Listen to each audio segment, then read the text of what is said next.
Hello, friends, and welcome to How to Better English podcast. I'm Aditi, and today we're going to explore a question that almost every learner has asked at some point. How do I sound natural when I speak English? Not like a textbook, not like a robot, but like a real person. Someone others feel comfortable listening to. Someone who sounds fluent and relaxed. This episode is going to be more than tips. It's going to be practice. So I'll explain step by step, and you can repeat after me, try short phrases, and notice the difference in your own speech. Better English Podcast.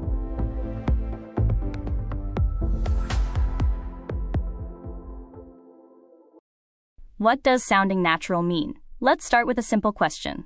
What do we mean when we say, I want to sound natural?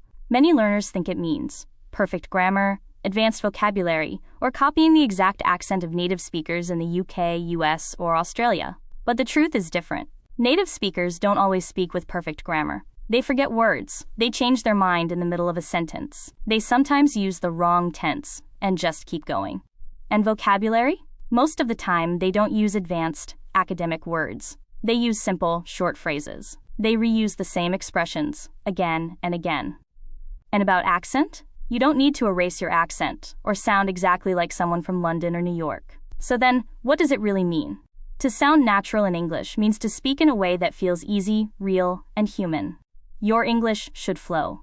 It should sound relaxed, not stiff. It should sound like something people would actually say in everyday life, not like something memorized from a grammar book. So let's dive into the practical steps. Step 1. Master contractions. One of the simplest ways to make your English sound more natural is to use contractions. A contraction is when two words are joined together and one sound disappears. Instead of I am, you say I'm. Instead of you are, you say you're. Instead of they will, you say they'll. Listen to these examples. I am ready. Textbook. I'm ready.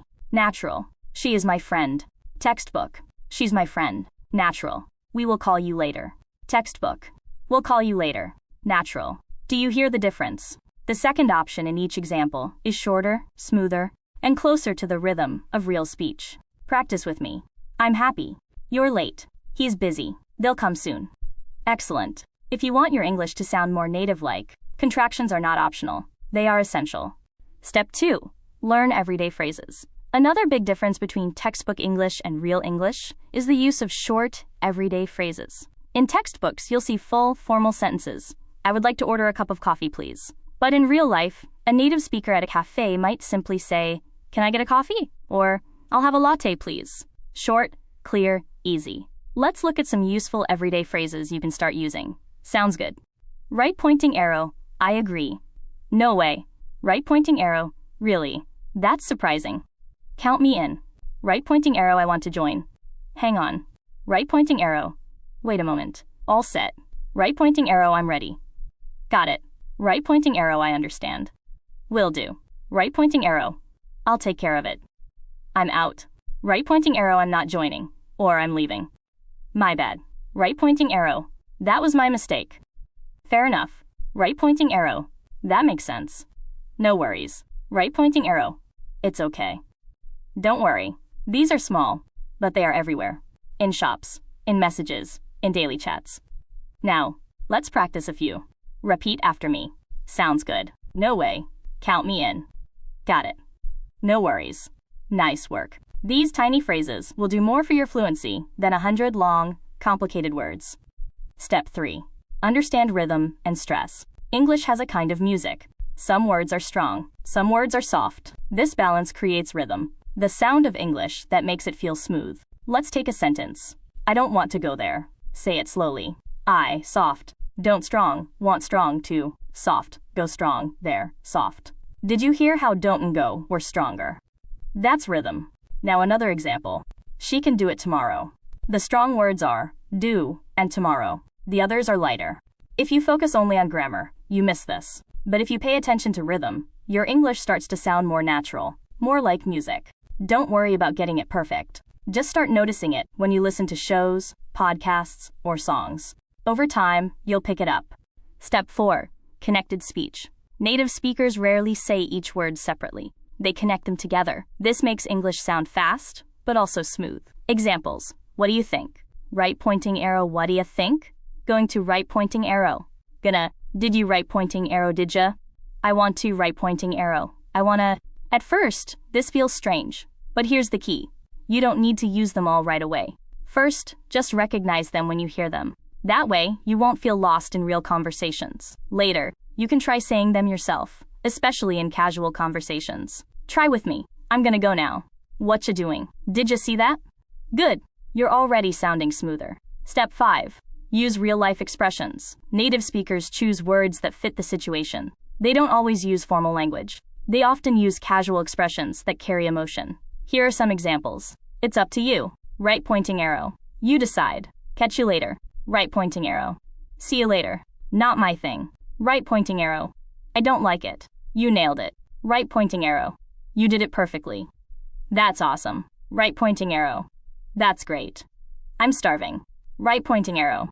I'm very hungry. Notice how these are short, colorful, and emotional. Using them doesn't just help you sound natural. It helps you connect with people. Because language is not only about words, it's about feelings. Step 6. Practice in context. Learning words and phrases is great, but you must practice them in real situations.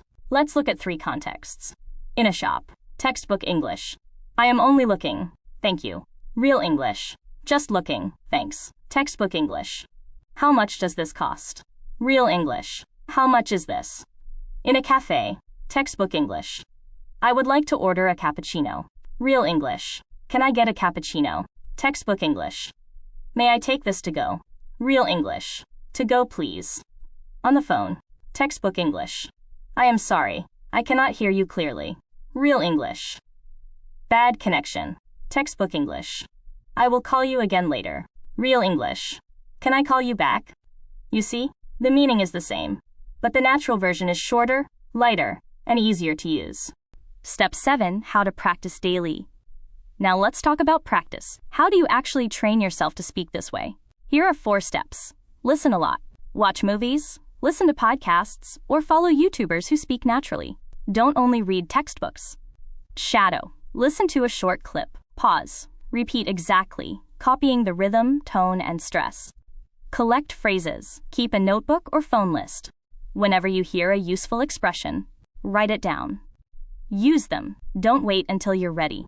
Start using them immediately, in texts, in practice conversations, even when talking to yourself. Step 8. Common mistakes to avoid. Before we wrap up, let's look at what not to do.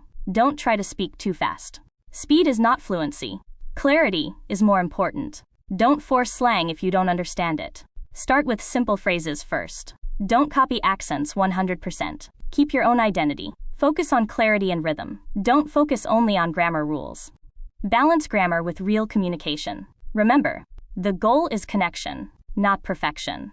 Quick recap. Let's summarize the keys to sounding natural in English. Use contractions. I'm, your, they'll. Learn everyday short phrases. Sounds good. No worries. Hang on. Pay attention to rhythm. Strong and soft words. Recognize connected speech. Gonna. Whatcha. Didya. Use real-life expressions. It's up to you. You nailed it. Practice in real contexts. Shops, cafes, phone calls. Build habits. Listen, shadow, collect, and use. Avoid the common mistakes. Don't focus only on speed or grammar. Final thoughts. Great job today. You didn't just listen to English. You practiced real English. Remember, fluency isn't about big, difficult words. It's about small, real expressions used at the right time, in the right way. So next time you order coffee, try saying, "Can I get a latte?" Next time a friend suggests a plan, try, "Sounds good." Next time you're surprised, say, "No way." The more you use these, the more natural your English will become. This is EnglishFlow. Thanks for practicing with me today. Keep listening, keep speaking, and keep growing.